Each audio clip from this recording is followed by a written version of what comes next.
Deklaratat për luftë duhet të trajtohen seriozisht, jo vetëm se vinë nga Vučići, po për shkak të rrethonave që gjeopolitika po I ofron. Ka gjithnjë më shumë paqartësi për aleancat edhe për shekullin që po shkon. Të gjitha shtetet po riformatojnë doktrinat e tyre të sigurisë dhe aleancat me njëra tjetrën, prandaj duhet pasur kujdes, por jo vetëm se thot Vučići. Dhe apo e marrin përgjigjen e dur nga ana e Kosovës, pra sepse kur flet Vučići zakonisht I drejtohet kryesisht Kosovës. Vučići është një politikan I cili është I fiksuar pas idesë serbe të themelimit të një shteti kombëtar për të gjithë serbët ose ato që njihet si bota serbe. Ka qenë ministri I Miloševićit dhe nuk mund të shkërputet nga ajo logjik me atë diskurs thuja ultranacionalist ka ardhur në pushtet dhe po ashtu me atë ide ose ideologji edhe me tutje po tenton të rri në pushtet. Prandaj aty deklaratat e tilla domethënë në një rënon mund të shërbejnë për konsum të brendshëm, por po merr përgjigje të dur nga Kosova.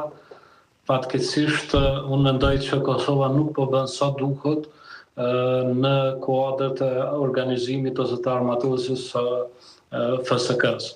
Buxheti për armatosjen e FSK-s është larg pritshmërive të mia ose larg pritshmërive dhe asaj që detyra e dikton, domethënë që koha e dikton. Në anën tjetër Serbia po armatoset domethënë me armë ofanzive, të cilat janë armë për të sulmuar të tjerët. Kujtojmë këtu avionet Rafale, domethënë që I mori nga Franca me 2.7 miliard dollar, po ashtu ka kontraktuar nga firma Elbit izraelite për 1.6 miliard dollar pajisje të tjera, domethënë të gjitha këto dhe aleancat që I ka me Rusinë e me Kinën, të gjitha këto e bëjnë atë një lojtar I cili përgatitet për të sulmuar. Armët që I cekëm janë armë ofanzive, domethënë nuk janë armë për mbrojtje, por janë armë për të sulmuar. Në këtë kuptim Bosnia dhe Kosova duhet të kenë kujdes dhe duhet të rrisin kapacitetet e tyre mbrojtje dhe investimeve.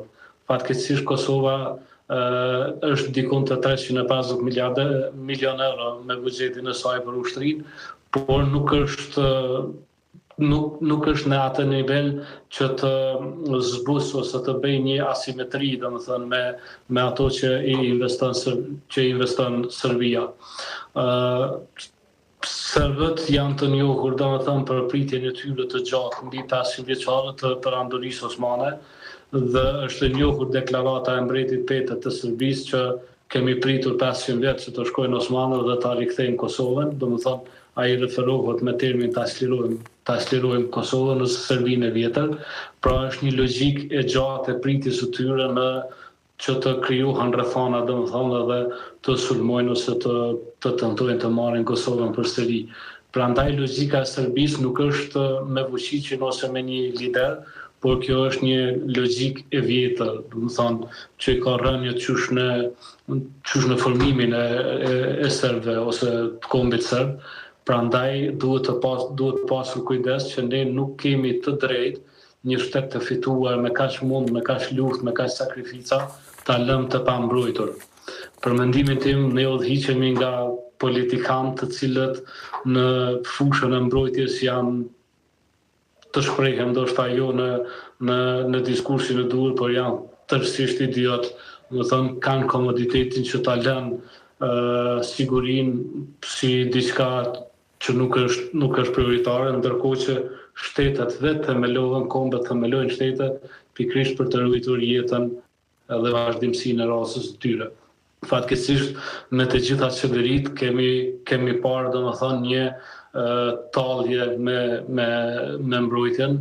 Ka shkuar shumë vite, menzi është themeluar, menzi është nxjerrë një ligj që të themelohet ushtria FSK-ja dhe tani domethënë shqiptarët po mjaftojnë domethënë me disa trupa dhe me disa teknologji të cilat nuk mund të përballojnë një luftë konvencionale me Serbinë.